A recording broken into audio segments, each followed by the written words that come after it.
शुभ संध्या मित्रों, मैं विपेश तिवारी आप सभी का सौर एकेडमी प्रयागराज में स्वागत और अभिनंदन करता हूं। दोस्तों, आज आप लोगों का समाज शास्त्र पर क्लासेस है जिसमें मैं वेबर पर आप लोगों से चर्चा कर रहा हूं। दोस्तों, अभी मैं पिछले क्लासेस में आप लोगों को क्या पढ़ा दिया? पिछले क्लासेस में आप लोगों को मैंने वेबर में जीवन परिचय पढ़ा चुका हूं।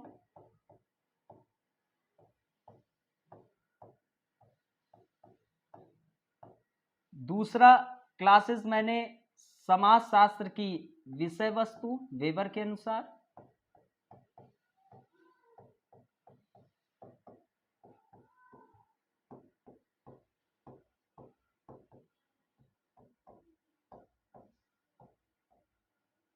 फिर थर्ड क्लासेस आपको वेबर के अनुसार समाज शास्त्र की पद्धति।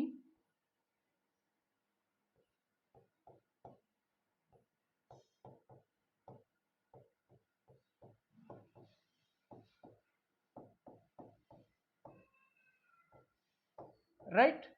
अब जैसे आप लोगों को मैंने ध्यान दिए होंगे जीवन परिचय पर, तो मैंने पढ़ाया, तो उनके जीवन परिचय से आप लोगों को पता चला था कि वेबर की जो माता जी थी, वेबर जी की जो माता जी थी वो एक धार्मिक महिला थी। ठीक है, कैल्विनवादी। तो इस आधार पर वेबर के एक विचारधारा उत्पन्न हुई जिसका नाम है प्रोटेस्टेंट नीति शास्त्र एवं पूंजीवाद की भावना। प्रोटेस्टेंट नीति शास्त्र एवं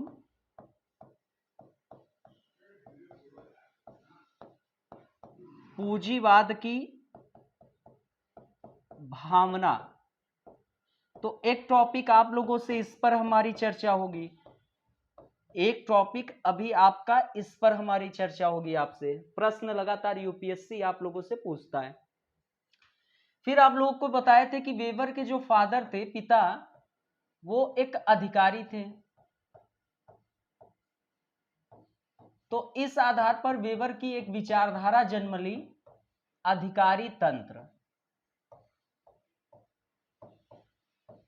क्या जन्म ली? अधिकारी तंत्र।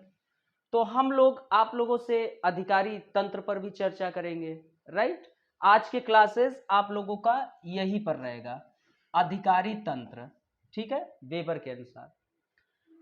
दूसरी बात, ये सब हम लोगों ने जीवन परिचय में जाना। तो एक टॉपिक आपका ये रहेगा, एक टॉपिक ये रहेगा जो आज चर्चा होगी। मैं आप लोगों से वेबर के अनुसार समाजशास्त्र की विषय वस्तु चर्चा कर रहे थे, या इसे हम सामाजिक क्रिया भी कहते हैं। और सामाजिक क्रिया में वेबर ने कहा कि अर्थपूर्ण होना चाहिए और किसी अन्य की ओर दिशा निर्देशित होनी चाहिए। और इसमें हम लोगों ने 4 जाना था: लक्ष्य उन्मुख,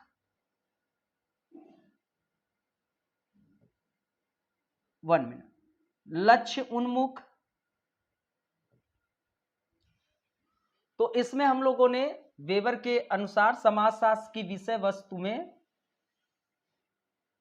जब हम या उसे हम सामाजिक क्रिया कहते हैं, तो 4 प्रकार की सामाजिक क्रिया जाने थे: लक्ष्य उन्मुख तार्किक क्रिया, मूल्य उन्मुख तार्किक क्रिया, और फिर उसके बाद परंपरागत क्रिया, और फिर उसके बाद हम लोग भावनात्मक क्रिया। ये हम लोग अच्छे तरीके से चीजें समझ चुके हैं। ठीक है, ये हम लोगों ने अच्छे तरीके से समझ ली, ये आपके एग्जाम में प्रश्न आते हैं। राइट। दूसरी चीज, समाजशास्त्र की पद्धति। समाजशास्त्र की पद्धति में वेबर ने बताया कि देखिए, विज्ञान की अपनी अलग पद्धति है और समाजशास्त्र की अपनी अलग, दोनों अलग अलग हैं। तो इस आधार पे वेबर ने समाजशास्त्र में 4 पद्धति की बात की: वेस्टेहेन,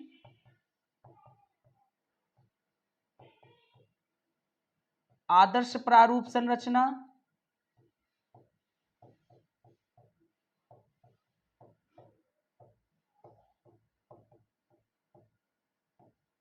मूल्य तटस्थता,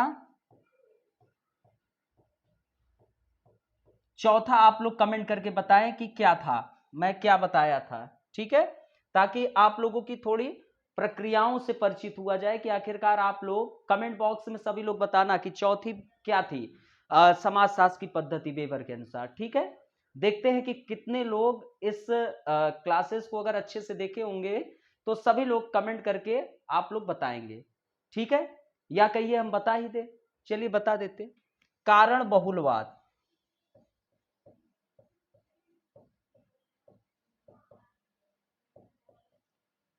ठीक है, तो वेबर पढ़ाते वक्त हमने आप लोगों से वेबर पे जीवन परिचय पढ़ा, तो उसी दौरान ये पता चला कि वो कार्ल मार्क्स की आलोचना किए, और कार्ल मार्क्स की आलोचना वो इसलिए किए क्योंकि वह हर एक पीछे आर्थिक क्रिया को कारण मानते थे। लेकिन वेबर ने कहा कि नहीं, आर्थिक क्रिया ही कारण स्तरीकरण में नहीं है, और भी है। तो इस कारण एक और विचारधारा वेबर की उत्पन्न होती है सामाजिक स्तरीकरण पे, जिसमें वह आर्थिक के साथ साथ शक्ति एवं परिस्थिति को भी स्तरीकरण का आधार मानते हैं। तो एक टॉपिक हम लोग ये भी समझेंगे, स्तरीकरण वेबर के अनुसार, तो जिसमें हम क्या क्या जानेंगे, हम लोग जानेंगे कि जो कार्ल मार्क्स थे वह सिर्फ आर्थिक क्रिया को मानते थे और परिणाम में सिर्फ साम्यवाद को बताते थे कि समतामूलक समाज की स्थापना की बात करते थे। बट वेबर ने कहा कि नहीं, आर्थिक तो मैं मान रहा हूं कि एक कारण हो सकता है, लेकिन एकमात्र कारण बिल्कुल भी नहीं हो सकता है। इस कारण उन्होंने आर्थिक के अलावा दूसरे स्थान पर उन्होंने किसको रखा, परिस्थिति, और तीसरे पे शक्ति को भी बताया। उस चीज को हम लोग जानेंगे। ठीक है, और दोस्तों ये आपके टॉपिक जो है अब हम लोग एक एक करके समझेंगे। अब देखिए, वेबर ने मूल्य तटस्थता की बात यहां पर क्यों किया, ये चीज आप लोगों को पता ही है, बता भी चुका हूं, क्योंकि इनके माता का और पिता का उनके जीवन पर प्रभाव था। तो कहीं मूल्य जो है उनके अनुसंधान पे प्रभावित न हो पाए, इसलिए मूल्य तटस्थता की बात की है। कारण बहुलवाद में आप लोगों को बताया, कारण बहुलवाद में जैसे वेबर ने कार्ल मार्क्स ने कहा कि सिर्फ एक कारण होता है, तो वेबर ने कहा नहीं, कई कारण मौजूद होते हैं, अर्थात कि कारण और परिणाम के बीच एकल संबंध नहीं होता है। जो आप कह रहे हैं कि कारण और परिणाम के बीच एकल संबंध होता है, तो नहीं, कारण और परिणाम में एकल संबंध नहीं होता है, कई कारण मौजूद होते हैं, कई परिणाम मौजूद होते हैं। तो ये सब चीजें हम लोगों ने जान लिया, थोड़ा आप लोगों को रिवीजन में चीजें थोड़ा बता रहा हूं कि ये चीजें होती है। ठीक है, अब आज हम आप लोगों से अधिकारी तंत्र पे चर्चा करेंगे। It is a very important topic, आपके एग्जाम के दृष्टिकोण से भी बहुत इंपॉर्टेंट है टॉपिक, और आप लोग अधिकारी भी बनने जा रहे हैं, तो उसके दृष्टिकोण से भी यह एक महत्वपूर्ण टॉपिक हो जाता है, राइट दोस्तों। तो ये चीजें आप लोग यहाँ पर वेबर के अनुसार अधिकारी तंत्र को अच्छे तरीके से समझना है। ठीक है, इस टॉपिक को इस अंदाज में समझना है कि समझ लीजिए कि उसी अंदाज में आपको कार्य भी करना है। ठीक है, और आप लोग कल के अधिकारी बनेंगे तो उन सब चीजों को जब आप समझे रहेंगे तब अपने कार्य पद्धति को अच्छे तरीके से संचालित करेंगे। ठीक है, तो आइए स्टार्ट करते हैं वेबर के अनुसार अधिकारी तंत्र को। ठीक है, अधिकारी तंत्र, ठीक है, ये चीज हमको जानना अत्यंत आवश्यक कि अधिकारी तंत्र शब्द का प्रयोग किसने किया सर्वप्रथम। एक्चुअली दोस्तों, आप लोग फ्रांस एक देश का नाम सुने होंगे, तो ये चीज आपको नोट नहीं करना, अपने नॉलेज में समझना है। तो एक फ्रांस आप लोग देश है, देखिए ये अभी आपके टॉपिक से नहीं है, सिर्फ अपने नॉलेज के लिए समझना है। ठीक है, आपको इसमें तनिक भी इंक्लूड नहीं करना है इस जो मैं बता रहा हूं, बस ऐसे ही नॉलेज के लिए। फ्रांस के ब्यूरोमेनिया नामक सम्मेलन में क्या हुआ कि यह बात कही गई कि जो ब्यूरोक्रेट होते हैं वो जनता के विरुद्ध कानून का निर्माण करते हैं, जनता के विरुद्ध कार्य करते हैं।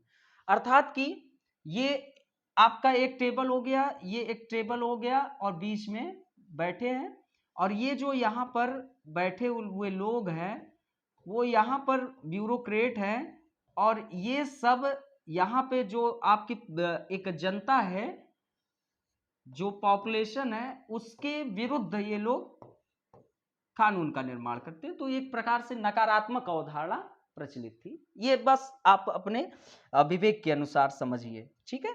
तो चलिए अब हम वेबर के अनुसार अधिकारी तंत्र को समझते हैं कि क्या है अधिकारी तंत्र। अधिकारी तंत्र। तो दोस्तों अधिकारी तंत्र शब्द का सर्वप्रथम प्रयोग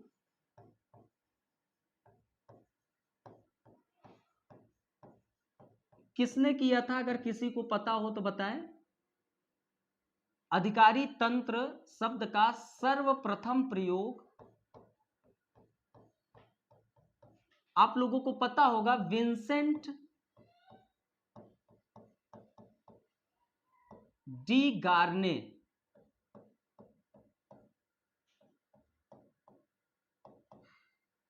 विंसेंट डी गार्ने ने प्रतिपादित किया था। ये आप लोग नोट कर लीजिएगा, ठीक है। ने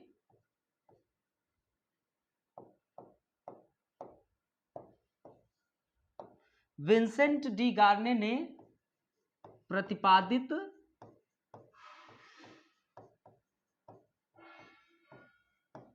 किया था, ठीक है। तो ये जो अधिकारी तंत्र शब्द का प्रयोग है सर्वप्रथम किसने किया? विंसेंट डी गार्ने ने किया, ठीक है। ये एक जो विंसेंट डी गार्ने थे दोस्तों, ये एक फ्रांसीसी अर्थशास्त्री थे, ठीक है।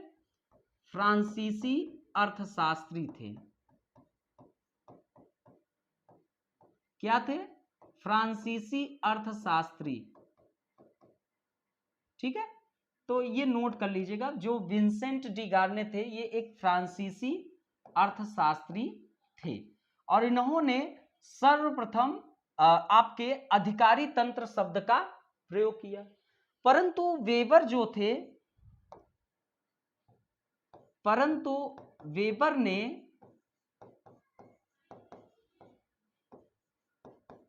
अधिकारी तंत्र, परंतु वेबर ने अधिकारी तंत्र की अवधारणा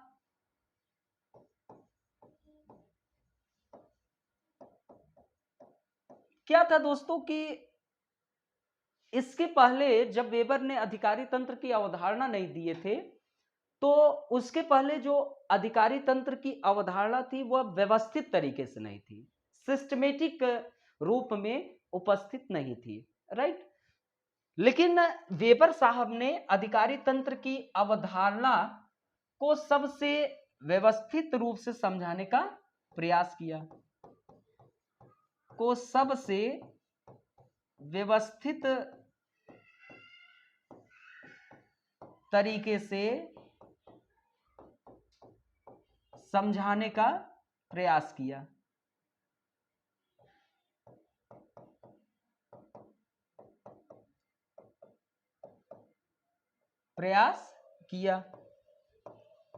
अब दोस्तों जो वेबर साहब थे वो अधिकारी तंत्र को, वेबर ने अधिकारी तंत्र को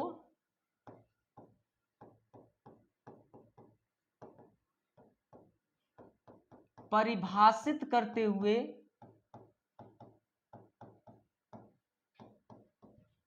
कहा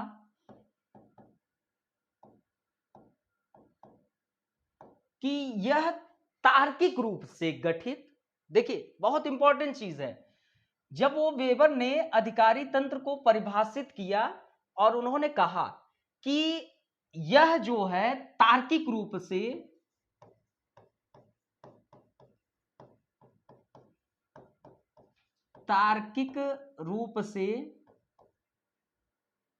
गठित अधिक्रम पर आधारित एक संगठन है। अधिक्रम पर आधारित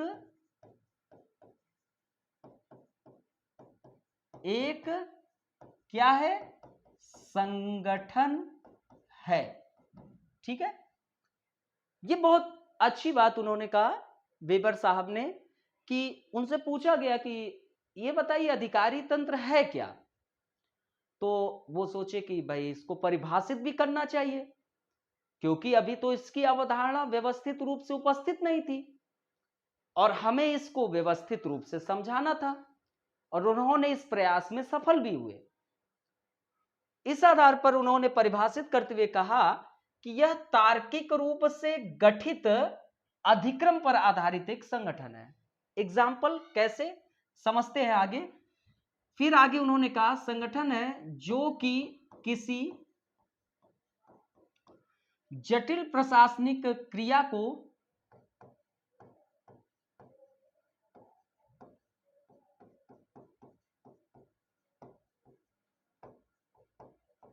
को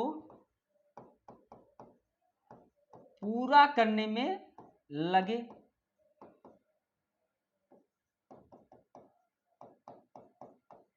ठीक है, मतलब कि अब वो परिभाषित किए, कहे कि देखिए यह तार्किक रूप से गठित, यहां पर एक शब्द आया है, क्या शब्द आया है, अधिक्रम। तो उन्होंने कहा यह तार्किक रूप से गठित अधिक्रम पर आधारित एक संगठन है। इसमें एक अधिक्रम पाया जाता है जो किसी जटिल प्रशासनिक क्रिया को क्या करता है, पूरा करने में लगते हैं। अब दोस्तों यहां पर ये अधिक्रम में जैसे आप लोग देखे होंगे कि प्रशासनिक संरचना में कि कांस्टेबल जो होता है वह सबसे निचला होता है ना, कांस्टेबल जो होता है वह सबसे नीचे होता है। लेकिन आप देखिए कांस्टेबल के ऊपर कौन होता है, कांस्टेबल के ऊपर हेड कांस्टेबल होता है। कौन, head constable, head constable, constable. और हेड कांस्टेबल के ऊपर आपका क्या रहता है, तो हेड कांस्टेबल के ऊपर एएसआई रहता है। फिर उसके ऊपर आपका कौन रहता है, एसआई। ठीक है, कांस्टेबल, हेड कांस्टेबल, एएसआई, फिर एसआई होता है, फिर एपीआई होता है। फिर आपके पुलिस कांस्टेबल, पुलिस इंस्पेक्टर होते हैं, पुलिस इंस्पेक्टर्स होते हैं। फिर आपके देख एक पद का नाम सुने होंगे डीएसपी। ठीक है, एक पद का नाम सुने होंगे डीएसपी। इसी डीएसपी को डिप्टी एसपी भी कहते हैं।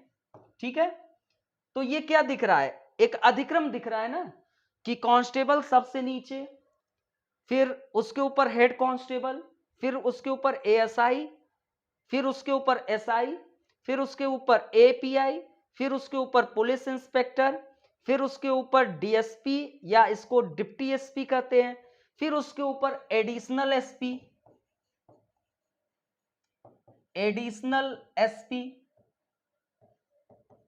फिर उसके ऊपर एसपी होते हैं, फिर उसके ऊपर एसएसपी नाम सुने होंगे। ठीक है, एडिशनल एसपी, फिर एसपी, फिर आपके एसएसपी होते हैं, फिर आपके डीआईजी होते हैं, फिर आपके आईजी होते हैं, डीआईजी, आईजी, फिर एडीजी, फिर डीजी, फिर आपके डीजीपी। ठीक है, तो ये एक आपको क्या दिख रहा है, एक अधिक्रम दिख रहा है, राइट। सबसे नीचे कांस्टेबल है, कांस्टेबल से ऊपर हेड कांस्टेबल, फिर एएसआई, एसआई, एपीआई, फिर आपके पुलिस इंस्पेक्टर, फिर आपके डीएसपी, इसको डीएसपी को हम लोग डिप्टी एसपी भी कहते हैं, फिर एडिशनल एसपी, फिर आपके SP, SSP, DIG, IG, ADG, DG, DGP. तो ये एक आपको क्या दिख रहा है, अधिक्रम दिख रहा है ना। ठीक है, अधिकारों का पूरी तरीके से क्रमबद्ध रूप दे दिया गया है ना, कि कांस्टेबल के पास क्या पावर है, हेड कांस्टेबल के पास क्या है। ठीक है, सबसे कम इसके पास है, सबसे पावरफुल डीजीपी है। डीजी आपको स्टेट में लगभग 4-5 डीजी दिख जाएंगे, बट डीजीपी जो है पूरे स्टेट में एक होता है, राइट। तो ये चीज हम लोग अभी और आगे अच्छे तरीके से इन सबको डिटेल में समझेंगे, बस मैं बता रहा हूं। ठीक है, तो यह तार्किक रूप से, ये एक तर्क रूप से बना हुआ अधिक्रम है। इसमें एक तर्क दिया गया है, क्योंकि कांस्टेबल की अपनी अलग परीक्षा है, बट डीजीपी की अपनी अलग परीक्षाएं होती है। ठीक है, तो आप लोग देखे होंगे यहां एसपी से आईपीएस लिखा हुआ रहता है एसपी में। ठीक है, अशोक चक्र आपके लगे रहते हैं कंधे पे। ठीक है, और उसमें लिखा रहता है आईपीएस, राइट। तो मतलब कि अब यहां का पावर जो है आईएएस रैंक का हो जाता है, फिर कहीं पावर स्टेट लेवल के जो एसडी होते हैं उनका होता है, ये आपका कांस्टेबल का अलग होता है। तो सबकी अपनी अपनी तकनीकी परीक्षाएं हो रही हैं, और सबको उस आधार पर प्राधिकार सौंपा जा रहा है। तो मतलब कि यह तार्किक रूप से गठित अधिक्रम पर आधारित एक संगठन है, अधिकारी तंत्र, जो किसी जटिल प्रशासनिक क्रिया को पूरा करने में लगे। अर्थात कि हम यहां पर यह कह सकते हैं अथवा कि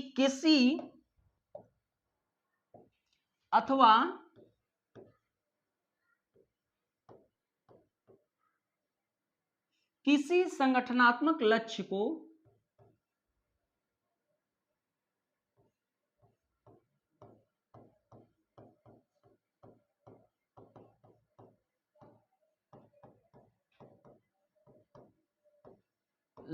को ठीक है प्राप्त करने में लगे,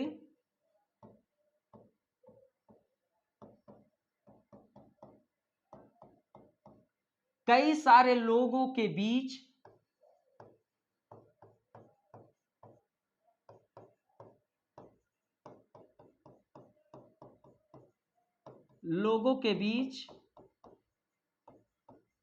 समन्वय स्थापित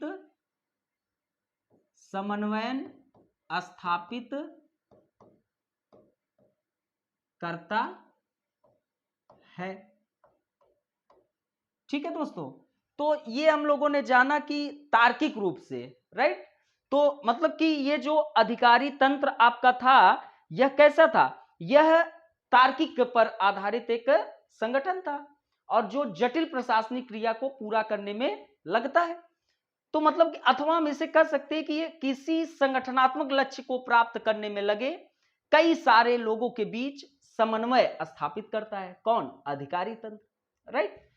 तो दोस्तों अगर हम इसको कहें अन्य साधारण शब्दों में, इसको अब हम साधारण शब्दों में समझते हैं कि अन्य साधारण शब्दों में क्या कह सकते हैं, तो हर वह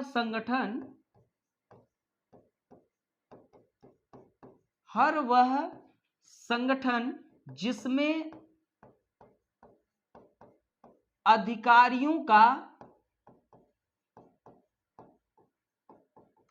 अधिक्रम हो,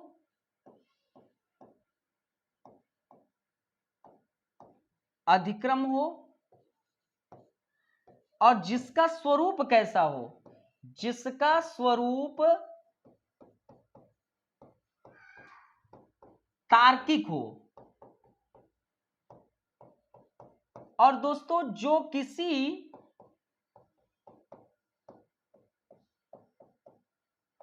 जटिल प्रशासनिक क्रिया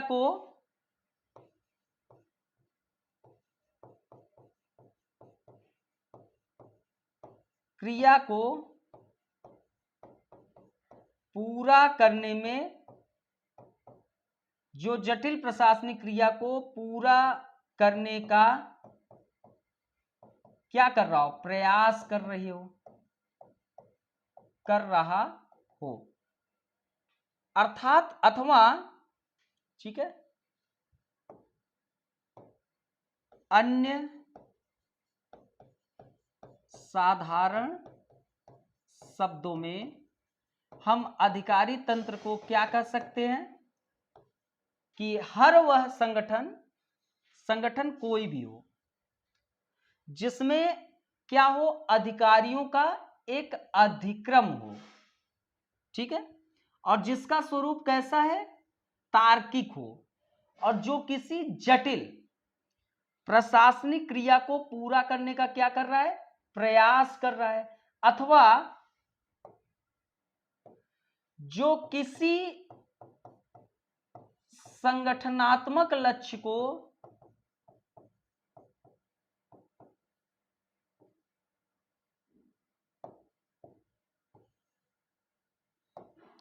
जो किसी संगठनात्मक लक्ष्य को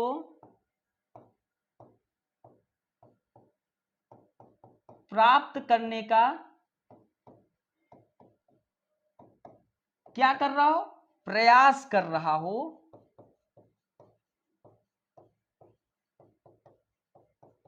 तो वह क्या कहलाएगा, अधिकारी तंत्र कहलाएगा।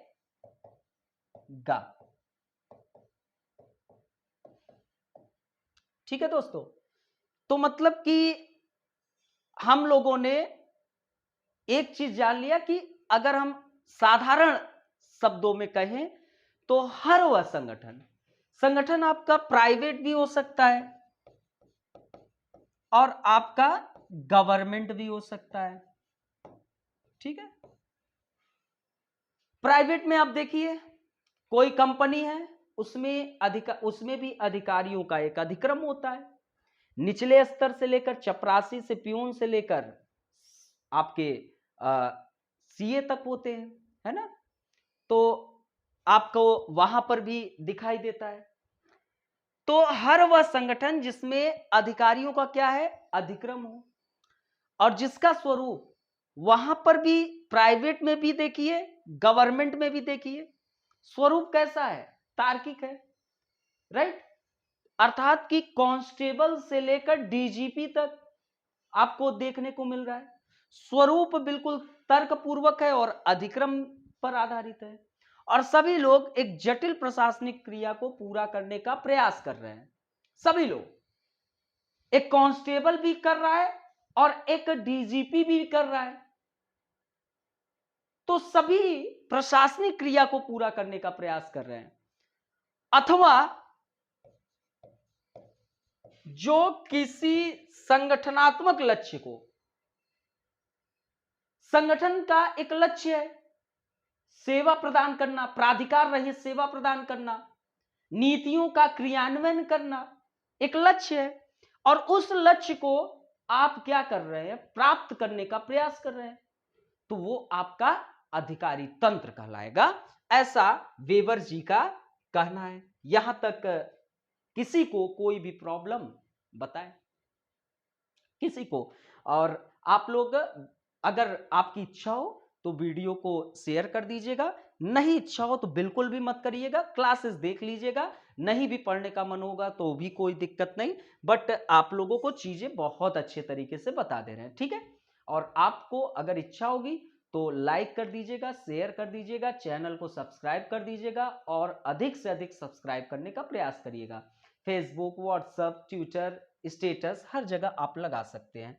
ठीक है, तो ये चीजें अब हम लोगों ने समझ लिया। अब वेबर के अनुसार, वेबर जी आगे कहते हैं, वेबर के अनुसार जैसे जैसे समाज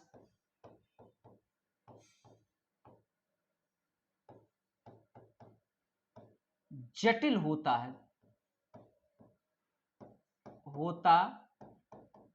जाता है,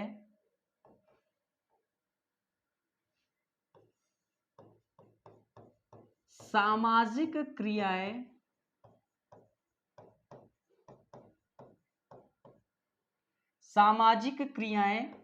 जटिल, ठीक है, तो सामाजिक क्रियाएं भी क्या होती हैं, जटिल हो जाती हैं।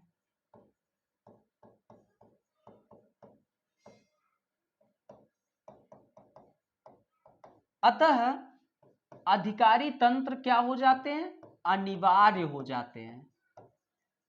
अतः अधिकारी तंत्र क्या हो जाते हैं, अनिवार्य हो जाते हैं। दोस्तों सोचिए, आप अपने मन मस्तिष्क में एक विचार करिए, ऐसे विचार करना है कि जब देश आजाद हुआ 15 अगस्त 1947,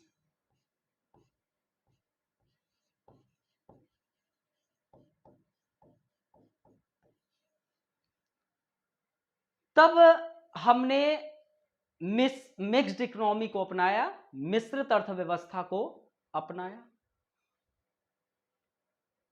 लेकिन दोस्तों हमने मिश्रित अर्थव्यवस्था तो अपनाया, लेकिन हमारा जो मोनोपोली था, या कहें जो हमारी अर्थव्यवस्था की जो प्रक्रियाएं थी, वो कहीं ना कहीं बहुत ज्यादातर आपके सार्वजनिक क्षेत्र में ज्यादा थी, राइट। मतलब कि सरकार का एक आधिपत्य ज्यादा था, निजी उद्यमियों को उतनी स्वतंत्रता प्राप्त नहीं थी जितना होनी चाहिए। अब धीरे धीरे समाज आपका जटिल होता चला गया, वैश्विक लेवल पर पूंजीवाद की प्रक्रियाएं बढ़ती चली गई, कुछ वैश्विक लेवल पर कुछ घटनाएं हुई, और वह भी अकस्मात कई रूप से परिवर्तन भी ले आया। अब दोस्तों 1991 तक आते आते हमने एलपीजी को अपना लिया। अभी 15 अगस्त 1947 का जब देश आजाद हुआ, तो वहां पर यह देखने को मिला कि राजनीति और प्रशासन का अलग अलग कार्य एक प्रकार से देखने को मिल रहा था, कि राजनीतिक कार्य नीतियों का निर्धारण, प्रशासन का कार्य नीतियों का क्रियान्वयन। ये सब नोट नहीं करना है, समझिए। यहां पर जैसे उन्होंने कहा कि समाज जैसे जैसे जटिल होता जाता है, और दोस्तों उतनी समस्याएं नहीं थी, हमारी इकोनॉमी क्लोज्ड थी, क्लोज्ड इकोनॉमी, बंद अर्थव्यवस्था, अर्थात कि एक्सपोर्ट इंपोर्ट आपके नहीं होते। तो दोस्तों लेकिन 1991 में एलपीजी के आने से अर्थव्यवस्था ओपन हो गई, हमारे देश की कनेक्टिविटी अन्य देशों की अर्थव्यवस्था से होने लगी। अब दोस्तों एलपीजी के आने से 15 अगस्त 1947 से 1991 के बीच आपको देखिए लाइसेंस राज मिलता था, लेकिन यहां पर लाइसेंस जो कठोर थे उसको समाप्त कर दिया गया, निजी उद्यमियों के लिए रास्ते साफ किए गए कि वो निवेश करें और आगे बढ़े। तो अब अब देखिए यहां पर अधिकारी तंत्र की प्रक्रियाएं आपको अलग दिखेगी 15 अगस्त 1947 से 1990 तक। लेकिन अब समाज 1991 के बाद जटिल हो गया, क्योंकि एलपीजी के आने से सकारात्मक परिवर्तन लेकर आया, लेकिन उसके साथ नकारात्मक भी परिवर्तन लेकर आया। यह नहीं है कि एलपीजी ने सिर्फ पॉजिटिव चेंजिंग ही ले आया, नेगेटिव चेंजिंग भी लेके आया। महिलाओं के प्रति अपराध बढ़े, मानव तस्करी में तीव्र गति से वृद्धि हुई, वृद्धों के ऊपर व्यापक स्तर पर एक समस्या छोड़ी, जिससे सरकार को उन वृद्धों की देखरेख के लिए काफी पैसे इन्वेस्ट करने पड़ते हैं, जिससे सरकार के बजट पर भी दबाव बढ़ा। तो मतलब कि समस्याएं बढ़ी। अब जैसे जैसे जटिल समाज होगा तो सामाजिक क्रियाएं भी क्या होती हैं, जटिल हो जाती हैं, और जब सामाजिक क्रियाएं जटिल होंगी तो आपको अधिकारी तंत्र अनिवार्य हो जाते हैं। अधिकारी तंत्र यहां पर भी था, लेकिन यहां पर फिर और उनके चीजों में चेंजिंग लेके आई। तो मतलब मेरा सिर्फ कहने का मतलब है, यहां पर एग्जाम्पल आप लोगों को दिया, यहां पर एग्जाम्पल को जोड़ना नहीं है। तो दोस्तों यहां पर बस ये समझना था कि जैसे जैसे समाज क्या होता है, जटिल होता है, सामाजिक क्रियाएं भी क्या हो जाती हैं, जटिल होती जाती हैं। इस आधार पर अधिकारी तंत्र आपका अनिवार्य हो जाता है। दोस्तों एक आधुनिक औद्योगिक समाज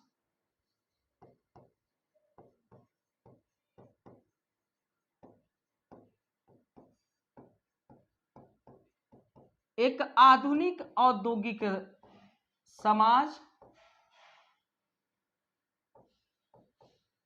में अधिकारी तंत्र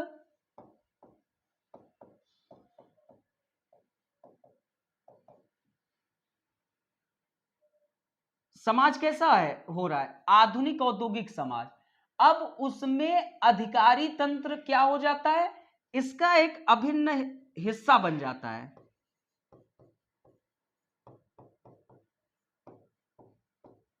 अभिन्न हिस्सा बन जाता है। परंतु अधिकारी तंत्र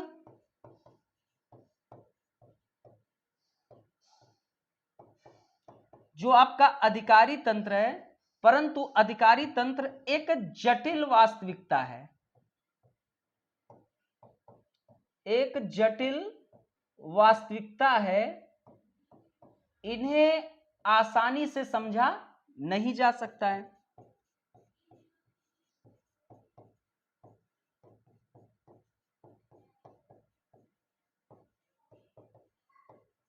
ठीक है, मतलब कि अब जैसे जैसे समाज आपका क्या होता गया, जटिल होता गया, सामाजिक क्रियाएं भी क्या होती गई, जटिल होती गई।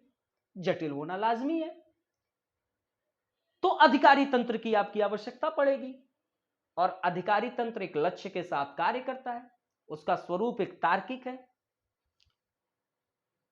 अब दोस्तों अधिकारी तंत्र अब एक अभिन्न हिस्सा बन जाता है, परंतु अधिकारी तंत्र एक जटिल वास्तविकता है, इन्हें समझा नहीं जा सकता है। थोड़ा इनको समझने के लिए वेबर ने कुछ प्रक्रियाएं, पद्धति का प्रयोग किया। अब क्या पद्धति का प्रयोग किया ये समझते हैं। ठीक है, अब हम लोग ये समझते हैं। अतः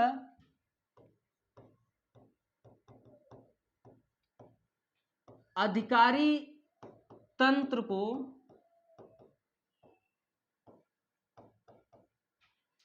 स्पष्ट रूप से समझने के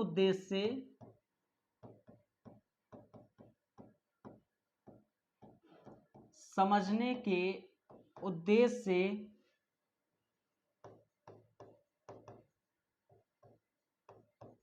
वेबर ने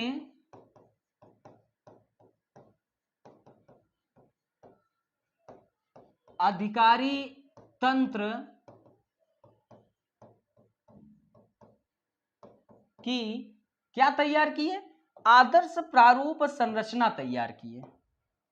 आप लोगों को पढ़ा चुका हूं, आदर्श प्रारूप संरचना तैयार की है।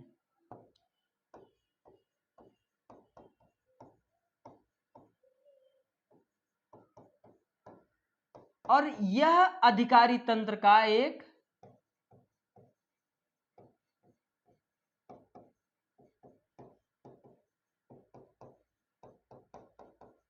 क्या होगा, यह अधिकारी तंत्र का एक स्थूल रेखा चित्र, मतलब कि रफ स्केच, स्थूल रेखा चित्र,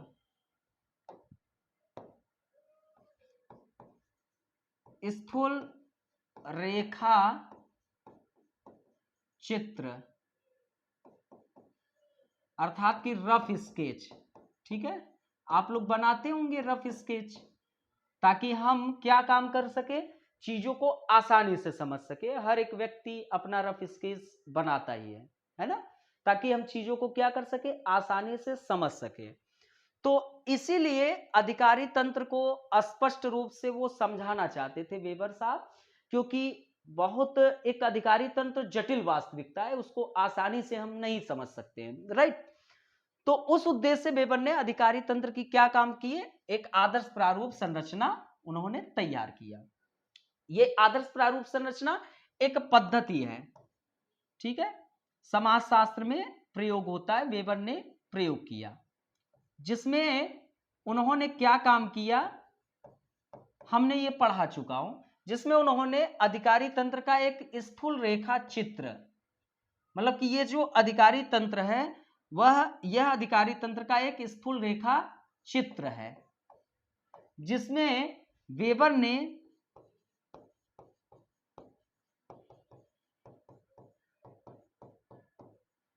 इसके निम्न चरित्र का उल्लेख किया,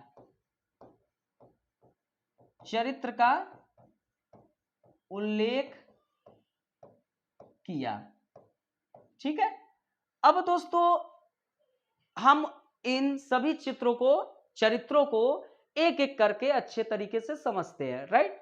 एक एक करके सिंपल साधारणतः रूप से एक एक करके चीजों को अब समझते हैं। यहां तक किसी को कोई प्रॉब्लम हो तो वो कमेंट कर सकता है, राइट। यहां तक किसी को कोई प्रॉब्लम होगी नहीं।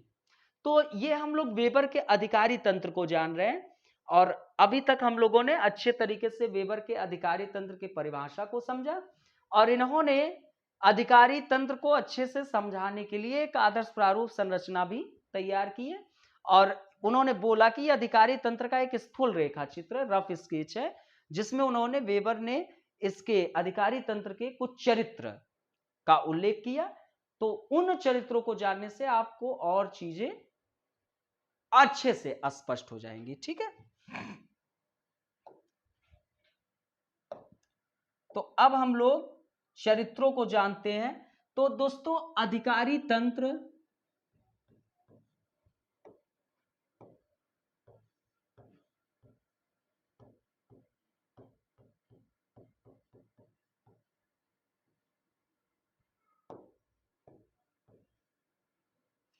अधिकारी तंत्र अधिक्रम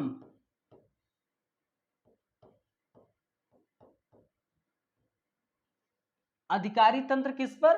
अधिक्रम पर आधारित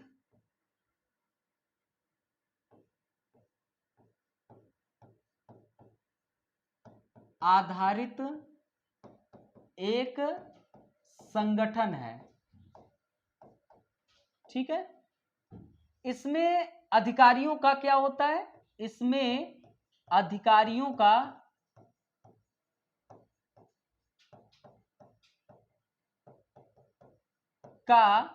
एक अधिक्रम होता है, ठीक है। इसको समझते हैं, आपको अभी मैंने बताया भी था। तो दोस्तों हम सबसे निचले क्रम से चलते हैं, ठीक है। तो सबसे नीचे आपके कांस्टेबल होते हैं। कौन होता है? कांस्टेबल।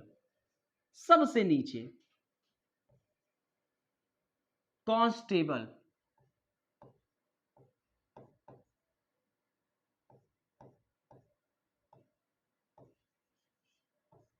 इसको हम लोग क्या कहते हैं? सिपाही भी कहते हैं। तो ये सबसे नीचे होता है कांस्टेबल। इसको हम क्या कहते हैं? सिपाही भी कहते हैं। फिर कांस्टेबल से ऊपर आपका हेड कांस्टेबल होता है। Head, 1 minute. कांस्टेबल से ऊपर हेड कांस्टेबल।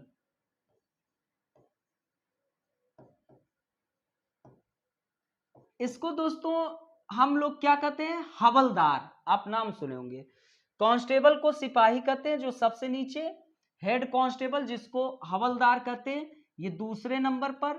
फिर होता है आपका एएसआई। एएसआई, ठीक है। इसको हम लोग असिस्टेंट सब इंस्पेक्टर कहते हैं, ठीक है। इसको क्या कहते हैं? एसआई को असिस्टेंट सब इंस्पेक्टर। और इसको हिंदी में क्या कहते हैं? सहायक उप निरीक्षक। सहायक उप निरीक्षक, ठीक है। सहायक उप निरीक्षक, ठीक है। Assistant sub inspector. तो ये तीसरे नंबर पे। हम लोग नीचे से ऊपर चल रहे हैं, ठीक है, नीचे से ऊपर। तो ये ध्यान रखिएगा। तो इन अधिक्रम को आप लोग देखिए, ऐसे ही होता है। कांस्टेबल सबसे नीचे, उसके ऊपर हेड कांस्टेबल, उसके ऊपर एएसआई सहायक उप निरीक्षक, फिर उसके ऊपर आपका एसआई होता है। एसआई, इसको हम लोग क्या कहते हैं? सब इंस्पेक्टर, अर्थात कि उप निरीक्षक। उप निरीक्षक, इसको हम लोग हवलदार कहते हैं। हवलदार हेड कांस्टेबल को, और कांस्टेबल को सिपाही। सबका लिख दे रहे हैं, ठीक है। सब चीजें जानते रहिए। कांस्टेबल, हेड कांस्टेबल, एएसआई मतलब सहायक उप निरीक्षक, एसआई उप निरीक्षक, ठीक है। एसआई उप निरीक्षक। फिर उसके बाद एसआई के ऊपर आपका क्या होता है? एपीआई। कौन रहता है? एपीआई।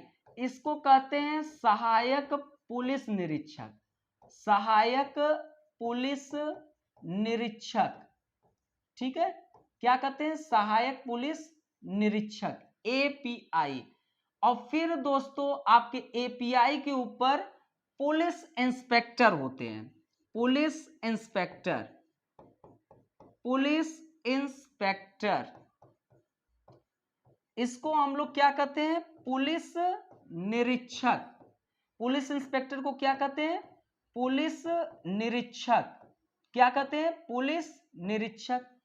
फिर उसके ऊपर आपके डीएसपी होते हैं, या हम इसको क्या कहते हैं, डीएसपी को डिप्टी एसपी भी कहते हैं, डिप्टी एसपी, ठीक है, अर्थात कि पुलिस उप अधीक्षक, ठीक है, इसको क्या कहते हैं, पुलिस उप अधीक्षक, पुलिस उप अधीक्षक। सभी लोग नोट भी कर लेना, इसको क्या कहते हैं, पुलिस उप अधीक्षक, ठीक है, डिप्टी एसपी, ठीक है। फिर आपका एडिशनल एसपी होता है, एडिशनल एसपी, एडिशनल एसपी, ठीक है, क्या होता है, फिर एडिशनल एसपी, ठीक है, सब लोग समझते चलिए। कांस्टेबल सबसे नीचे, फिर उसके ऊपर हेड कांस्टेबल, फिर एएसआई सहायक उप निरीक्षक, फिर एसआई उप निरीक्षक, फिर एपीआई सहायक पुलिस निरीक्षक, फिर आपके पुलिस इंस्पेक्टर जिसको कहते हैं पुलिस निरीक्षक, फिर डीएसपी अर्थात की डिप्टी एसपी, इसको पुलिस उप अधीक्षक कहते हैं, ठीक है, नोट कर लीजिएगा। फिर आपका एडिशनल एसपी अर्थात की अतिरिक्त पुलिस अधीक्षक, ठीक है, अतिरिक्त पुलिस अधीक्षक, पुलिस अधीक्षक, याद करते हुए चलिए, ठीक है।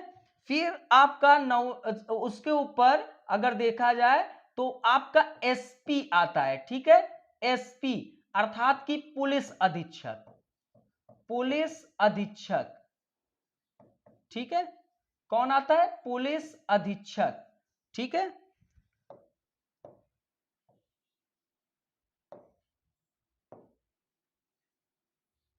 समझते चलिए, ठीक है, क्या आता है, पुलिस अधीक्षक, ठीक है। फिर आपका एसपी मतलब कि पुलिस अधीक्षक। अब इसके ऊपर आपके एसएसपी आते हैं, कौन आते हैं, एसएसपी, ठीक है। एसपी के बाद कौन, एसपी पुलिस अधीक्षक के बाद आपके क्या नाम है, आपके सीनियर जो एसपी होते हैं, ठीक है, सीनियर, सीनियर एसपी, इनको हम क्या कहते हैं, एसएसपी, अर्थात कि जब सीनियर है तो वरिष्ठ इनके साथ जुड़ जाएगा, तो वरिष्ठ पुलिस अधीक्षक, ठीक है, तो वरिष्ठ पुलिस अधीक्षक एसपी, फिर उसके बाद आपके एसएसपी हो गए, और एसएसपी के बाद आपके एक उप महानिरीक्षक होते हैं जिनको कहते हैं डीआईजी, डीआईजी, ठीक है, उप महानिरीक्षक, उप महानिरीक्षक अर्थात कि deputy inspector general, deputy inspector general, उप महानिरीक्षक। फिर उसके बाद आपके आईजी होते हैं, कौन, आईजी, ठीक है, इनको कहते हैं महानिरीक्षक, इंस्पेक्टर जनरल, ठीक है, महानिरीक्षक अर्थात कि इंस्पेक्टर जनरल, ठीक है। फिर आपके एडीजी होते हैं, ठीक है, एडीजी, और फिर आपके डीआईजी, आईजी, फिर उसके बाद आपके क्या हो गए, एडीजी। फिर उसके बाद आपके एक और हैं, उनका नाम थोड़ा सा आप लोग कमेंट करके बता सकते हैं, आपके constable, head constable, ASI, SI, API, police inspector, आपके डिप्टी एसपी, फिर एडिशनल एसपी, फिर एसपी, एसएसपी, डीआईजी, आपके आईजी, एडीजी, अच्छा, फिर डीजी, डायरेक्टर जनरल, ठीक है, डीजी, और फिर आपके डीजीपी, ठीक है, फिर आपके डीजीपी, ठीक है। तो ये आपके पूरे क्रम है। डीजीपी को पुलिस महानिदेशक कहा जाता है, ठीक है, पुलिस महानिदेशक। आप लोग नोट कर लीजिएगा। यहां पर बस आपको मैं बता दे रहा हूं कि अधिक्रम कैसे होता है। तो वेबर साहब जो थे उन्होंने एक अधिकारियों का क्या किए, अधिक्रम। तो उनका कहना है कि अधिकारी तंत्र के जब वो चरित्र पर आए कि इनके क्या चरित्र होते हैं, तो पहले स्थान पर कि अधिकारी तंत्र आपका अधिक्रम पर आधारित एक संगठन है, जिस इसमें अधिकारियों का एक अधिक्रम पाया जाता है, अधिक्रम होता है। अब दोस्तों इसमें आपका फर्स्ट स्थान पर कांस्टेबल, सेकंड में हेड कांस्टेबल, ये निचले क्रम से मैं चल रहा हूं, निचले क्रम से सबसे नीचे constable, head constable, ASI, SI, API, police inspector, deputy SP, additional SP, SP, SSP, DIG, IG, ADG, DG, DGP. तो सबसे ऊपर आपका कौन है, पुलिस महानिदेशक। यह सबसे उच्च लेवल पर है पुलिस महानिदेशक, और सबसे निम्न पे कांस्टेबल। अब दोस्तों यह आदेश का एक प्रवाह है। यह क्या आपको जो ये अधिक्रम बनाया गया है इसके स्वरूप को तार्किक देने के लिए तो ये एक अधिक्रम का निर्माण किया गया है। तो इसमें आदेश का एक प्रवाह है जिसमें आदेश क्या होता है, शीर्ष से निम्न की ओर जाता है। आदेश यहां पर डीजीपी साहब देंगे, आदेश कौन देगा, डीजीपी साहब, और ये शीर्ष से निम्न की ओर प्रवाहित होता चला जाएगा, ऐसे शीर्ष से निम्न की ओर प्रवाहित होता चला जाएगा, ठीक है, ऐसे। और दोस्तों हर एक शीर्ष से निम्न की ओर, ठीक है। तो मतलब कि वो दूसरे चरित्र में आते हैं, अभी लिख रहा हूं, समझा रहा हूं। दूसरे चरित्र में ये पहला हो गया कि अधिकारियों का, वेबर साहब कहते हैं कि अधिकारी तंत्र अधिक्रम पर आधारित एक संगठन है। तो मैं बिल्कुल, ये हमारे भारतीय संरचना में देखने को मिलता है कि ये अधिक्रम पर आधारित एक संगठन है। और दोस्तों यह जो अधिक्रम पर आधारित एक संगठन है ये अकेले प्राइवेट सेक्टर, अकेले गवर्नमेंट सेक्टर में ही नहीं, प्राइवेट सेक्टर में, निजी कंपनियों में भी आप यह क्रम अधिक्रम देख सकते हैं। इसमें अधिकारियों का एक अधिक्रम होता है, तो ये एक अधिक्रम है। कांस्टेबल निचले क्रम पे है सबसे, और डीजीपी आपके सबसे ऊपर मौजूद है। तो यह एक आदेश का प्रवाह है, यह आदेश का एक प्रवाह है, आदेश का एक प्रवाह है। क्या है, आदेश का एक प्रवाह है। ये जो आप देख रहे हो ये आदेश का एक प्रवाह है, और जिसमें आदेश कहां से चल रहा है, जिसमें आदेश शीर्ष से निम्न की ओर बढ़ता चला जा रहा है। तो जिसमें आदेश कहां से चल रहा है, जिसमें आदेश शीर्ष से निम्न की ओर, निम्न की ओर, ठीक है, जिसमें आदेश क्या हो रहा है, शीर्ष से निम्न की ओर प्रवाहित हो रहा है। और हर एक निचला वाला अपने जस्ट ऊपर वाले से क्या प्राप्त करता है, आदेश प्राप्त करता है, राइट। क्योंकि आदेश क्या हो रहा है, शीर्ष से निम्न की ओर जा रहा है। तो आपका कांस्टेबल हेड कांस्टेबल से आदेश लेगा, हेड कांस्टेबल सहायक उप निरीक्षक से लेगा, हवलदार सहायक उप निरीक्षक से लेगा, और सहायक उप निरीक्षक से, उप निरीक्षक सहायक पुलिस निरीक्षक से, सहायक पुलिस निरीक्षक से, पुलिस निरीक्षक जो है आपके डिप्टी एसपी से लेगा, फिर डिप्टी एसपी एडिशनल एसपी से, एडिशनल एसपी एसपी से, एसपी एसएसपी से, एसएसपी डीआईजी से, डीआईजी आईजी से, आईजी एडीजी से, एडीजी डीजी से, और डीजी जो है वह डीजीपी से लेगा। जो आपका डीजी है, डीजी अर्थात कि डायरेक्टर जनरल जो है वह किससे लेगा, वह आपके डीजीपी से लेगा, पुलिस महानिदेशक से लेगा, अर्थात कि डायरेक्टर जनरल पुलिस से लेगा। तो यह एक आदेश का एक आपको क्या दिख रहा है, प्रवाह दिख रहा है। यहां तक किसी को कोई दिक्कत, अच्छे से आसानी से समझ में आया? एग्जाम्पल से चीजों को समझा रहे हैं, एग्जाम्पल से समझा रहे हैं, चीजें अच्छे तरीके से समझना है, ठीक है। अब ये चीजें हम लोग जान गए कि ये प्रवाह है। अब दोस्तों उच्च पदाधिकारी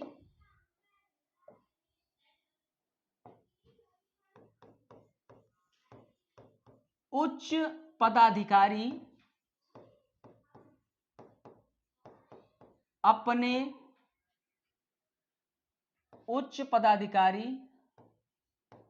अपने से निम्न पदाधिकारियों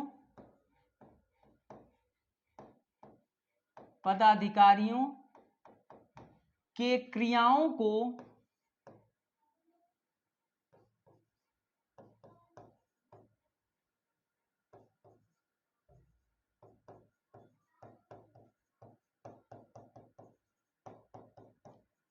नियंत्रित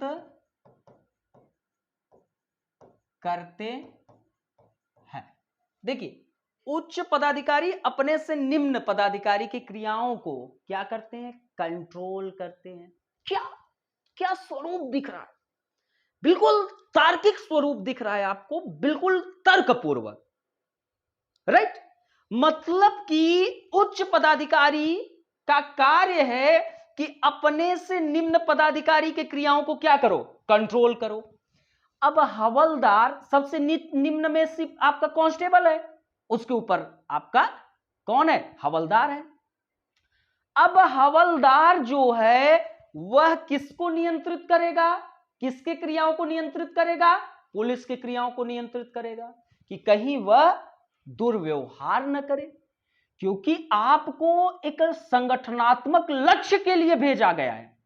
उस लक्ष्य की पूर्ति आपको करना है, और वह पूर्ति एक अनुशासन में ही तो हो सकता है। तो यह एक अनुशासन के लिए कि उच्च पदाधिकारी अपने से निम्न पदाधिकारी की क्रियाओं को नियंत्रित करता है। अर्थात कि जब आपने देखा कि डीजीपी जो है, डीजीपी किसे कंट्रोल करेगा? डीजीपी किसे कंट्रोल करेगा? कमेंट करिए, डीजीपी किसे कंट्रोल करेगा? सभी लोग कमेंट करिए, सभी लोग कमेंट करिए। डीजीपी एक उच्च पदाधिकारी है, तो वह अपने से निम्न पदाधिकारी में क्रियाओं को नियंत्रित करता है, तो उसको कंट्रोल, ये डीजीपी जो है अपने से निम्न पदाधिकारी अर्थात कि डीजी को, ठीक है, डायरेक्टर जनरल, महानिदेशक को कंट्रोल करता है। ठीक है, तो उच्च पदाधिकारी अपने से निम्न पदाधिकारी की क्रियाओं को क्या करता है? नियंत्रित करता है। तो इसे तार्किक रूप से, इसे कैसे आपको, तो इसे तार्किक रूप से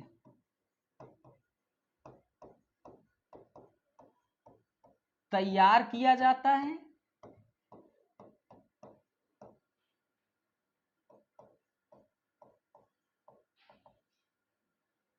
अधिकारियों का चयन, अधिकारियों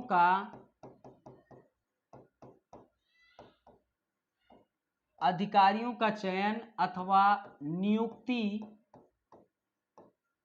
अधिकारियों का चयन अथवा नियुक्ति उनकी योग्यता तथा क्षमता पर निर्धारित होता है। समझिए,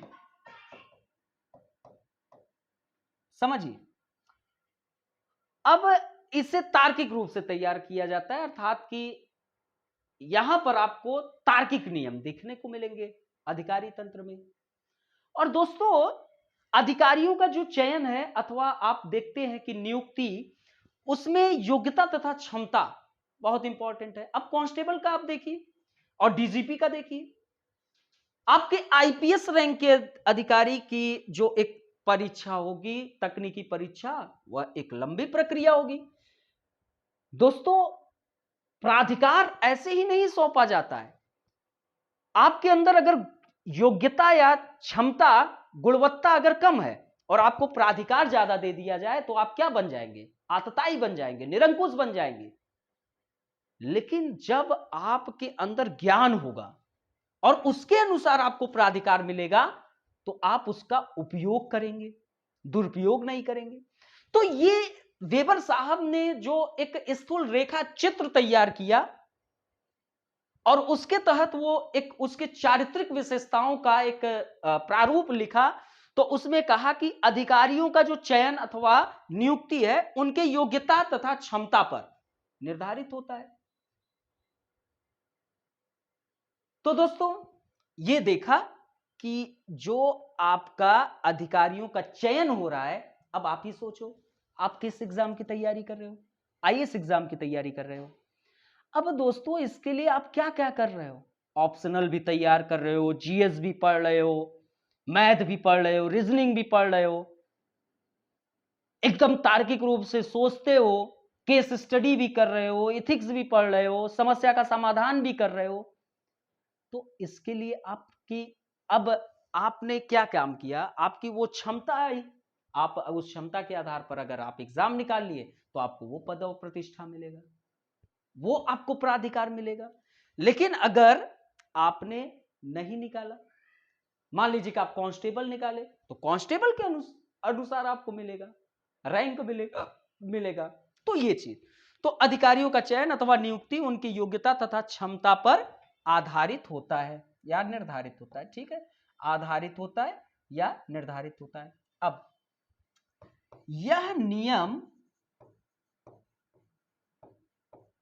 न सिर्फ, यह जो नियम है वह न सिर्फ अधिकारियों की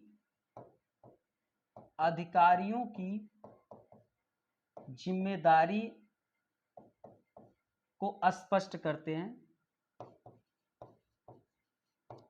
जिम्मेदारी को स्पष्ट करते हैं। यह नियम न सिर्फ अधिकारियों की जिम्मेदारियों को स्पष्ट करते हैं बल्कि उनके, ठीक है, अधिकारियों के जिम्मेदारी को स्पष्ट करते हैं बल्कि उनके प्राधिकार की सीमा को भी तय करते हैं। अभी आपको बताया प्राधिकार की सीमा को भी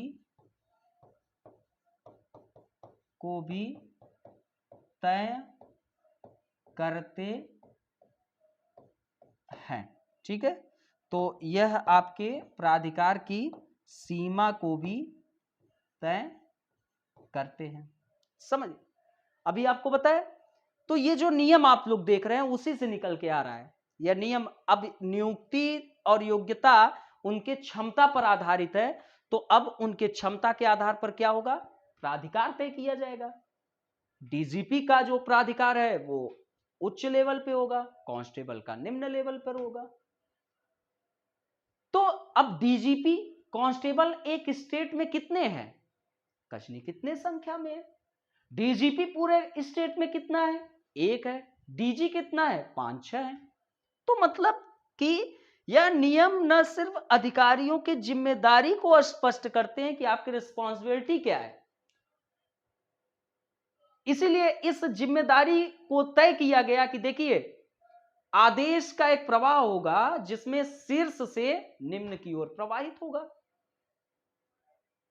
और हर एक निचले क्रम का अधिकारी अपने उच्च अधिकारी से आदेश प्राप्त करेगा, यह तय किया गया।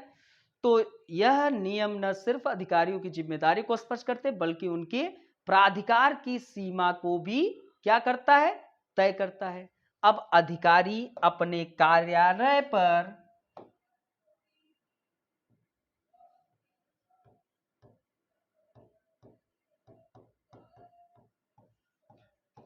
अधिकारी अपने कार्यालय पर किसी प्रकार का मालिकाना अधिकार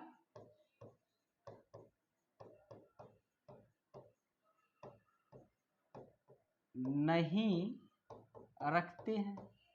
अब दोस्तों आपको प्राधिकार जो प्राप्त है वो एक कॉन्स्टिट्यूशनल है, संवैधानिक प्रक्रिया के तहत है और आपको उसी संवैधानिक प्रक्रिया के तहत कार्य को करना है।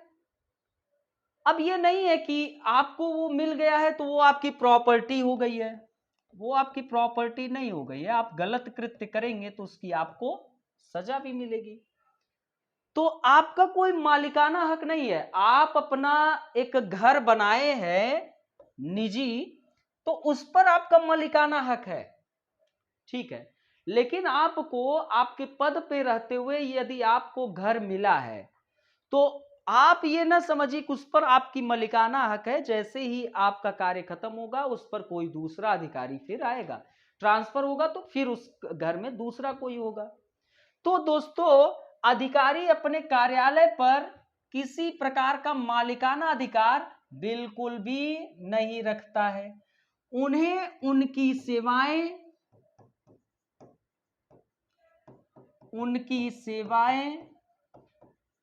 उन्हें उनकी सेवाओं के बदले प्रतिफल की प्राप्ति होती है, ठीक है।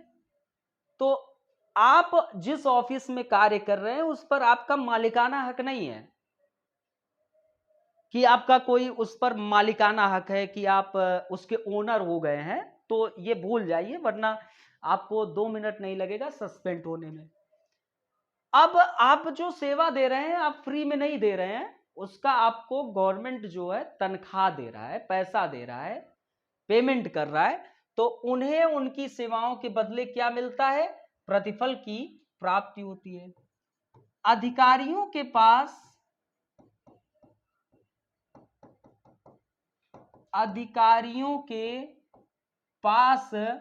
प्राधिकार तभी तक हो सकता है, तभी तक होता है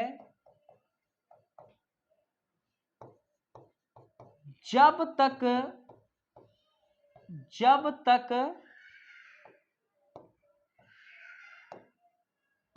वो, तो अधिकारी जो हैं उनके पास प्राधिकार कब तक होता है? तो तभी तक होता है जब तक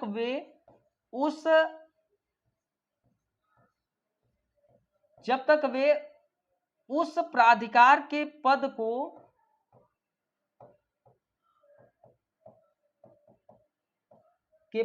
पर पदासीन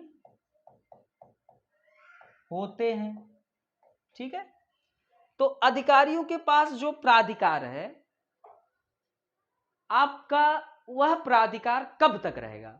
जब तक आप उस प्राधिकार के पद पर बैठे हुए, आप रिटायर हो गए या सस्पेंड हो गए तो आपका प्राधिकार वहीं समय खत्म हो जाएगा, क्योंकि आप उस प्राधिकार के पद पर अब पदासीन नहीं है। लेकिन आप उस प्राधिकार के पद पर जब तक पदासीन होते हैं तब तक आपके पास प्राधिकार मौजूद होता है, राइट। तो ये चीज आपको इंपॉर्टेंट है। अब अधिकारी तंत्र को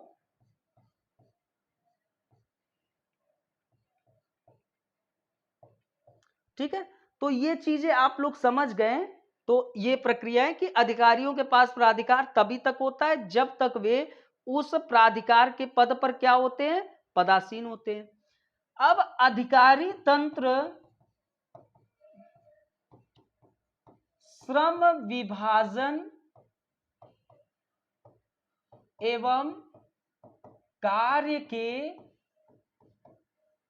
विशेषीकरण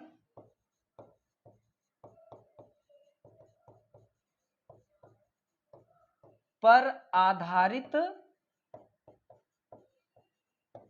संगठन है। तो दोस्तों, जो आपका अधिकारी तंत्र है वह अधिकारी तंत्र श्रम विभाजन, अर्थात कि कांस्टेबल का अपना प्राधिकार है, डीजीपी का अपना प्राधिकार है। कांस्टेबल निम्न है और निम्न कोटि का प्राधिकार है, मतलब कि उसकी योग्यता और क्षमता के आधार पर है, ठीक है, राइट शब्द ये है। और डीजीपी का उसकी योग्यता और क्षमता के आधार पर प्राधिकार है। तो श्रम का विभाजन है और कार्य के विशेषीकरण पर आधारित संगठन है। तो वेबर ने इन सभी चरित्रों का अधिकारी तंत्र का उल्लेख किया। अब इसके कुछ आगे का प्रावधान, आलोचना, वो हम लोग सेकंड वीडियो में जानेंगे, ठीक है। यहां तक आप लोगों को चीजें क्या हो गई? क्लियर हो गई, स्पष्ट हो गई, और आप लोग अच्छे तरीके से यहां तक देख लिए। अभी इसका अधिकारी तंत्र का सेकंड पार्ट आएगा, और कल के डेट में वो जो सेकंड पार्ट है वो आपका प्राइवेट रहेगा, जो एडमिशन लिए उनके लिए है, ठीक है। जो नहीं एडमिशन लिए वो एडमिशन ले ले, 15,000 फीस है, और कोई भी समस्या होती तो आप कांटेक्ट करिए 8004020005 पर,